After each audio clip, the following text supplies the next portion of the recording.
I'm just going to help this mentally ill, narcissistic man. I'm just going to let him come in and lift with us, like catering to a man's mental illness. And literally, you're helping to erase. So any woman out there that supports this, you are literally helping erase women's sports. Thank you very much. Well, folks, I'm with powerlifter April Hutchinson. You likely know April's story. She spoke out against gender-bending male grifters invading the world of powerlifting. Can you imagine that? Why is women's bench so bad? I mean, not compared to me. We all know that I'm a tranny freak, so that doesn't count. Standard bench in powerlifting competition for women, I literally don't understand why it's so bad. I mean, and we've talked about this before, April. The idea that you received a 2-year suspension for speaking the truth, reduced to 1 year. But April, it's preposterous. With the exception of equestrian and auto racing, men and women have always been separated into separate categories for obvious reasons. Biology. What the hell is going on in the world of Canadian powerlifting? Well, exactly. I mean, you take the male grifter, as we call him, the male cheat, actually, Anne, in my federation, is ranked #1 right now, currently in the world. Shockers. Yeah, big shocker.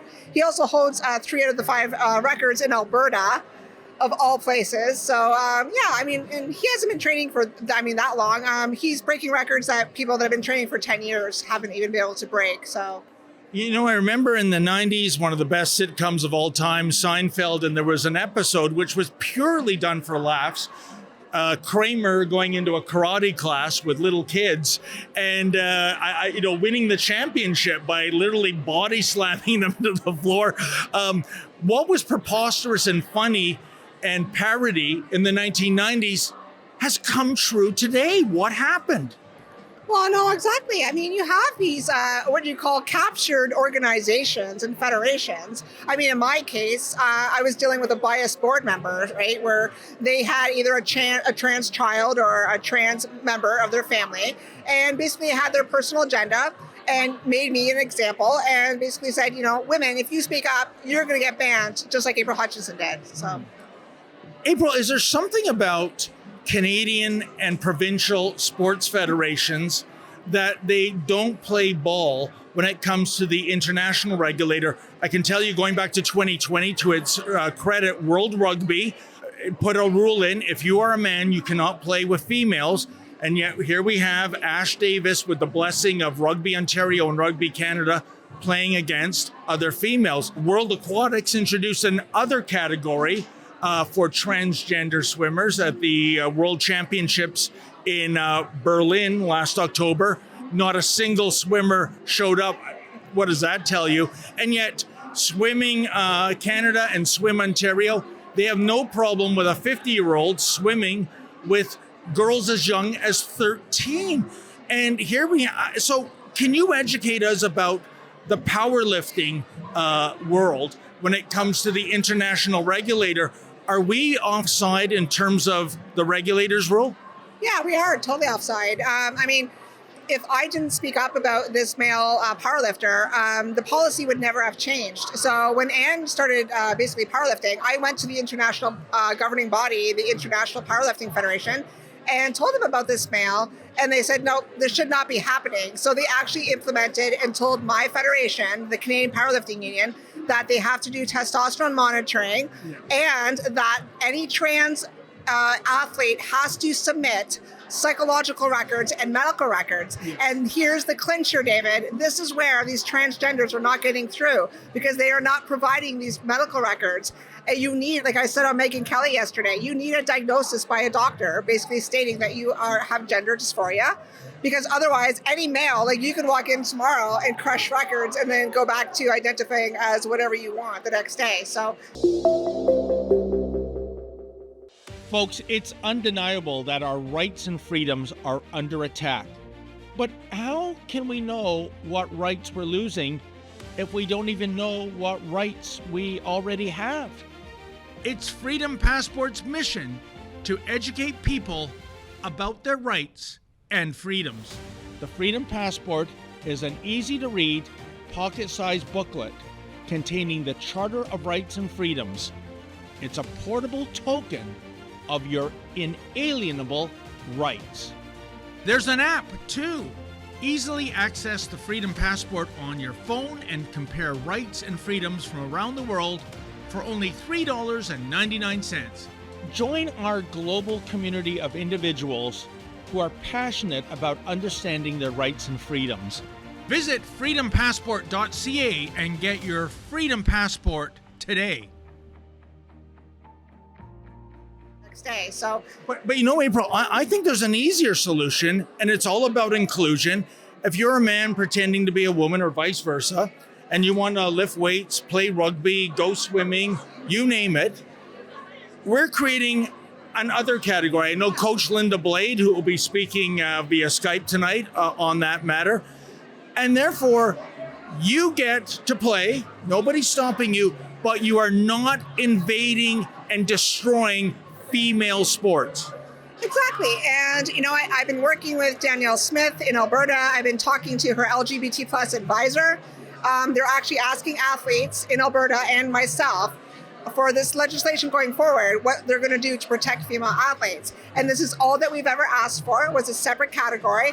And so what they're going to do come October is create a co-ed league. So that means even the women that are in my federation that support these men, they can go into this co-ed league, go lift with the men.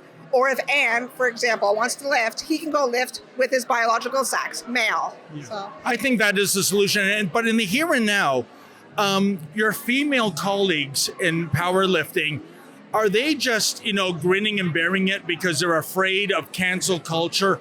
Or are they just so indoctrinated they believe rubbish like trans women are real women?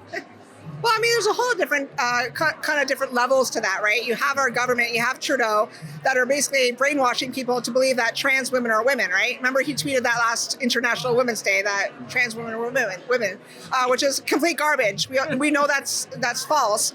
But then you have women, I've talked to you about these women that are like, the land of misfits that never belong to a group, that they just want a virtue signal, or they just want to be like, I'm just going to help this mentally ill, narcissistic man. I'm just going to let him come in and lift with us, like catering to a man's mental illness. And literally you're helping to erase. So any woman out there that supports this, you are literally helping erase women's sports. Thank you very much. That's what it boils down to me. I think there is a huge degree of mental illness in the trans community. I'm sorry. I know that might be considered as hate speech by some people, but here's the question, April. Who do you have more contempt for? Is it the Ann Anders of the world, a man pretending to be a woman, or your powerlifting federation that is aiding and enabling him to do so while penalizing you, a real woman? You know what?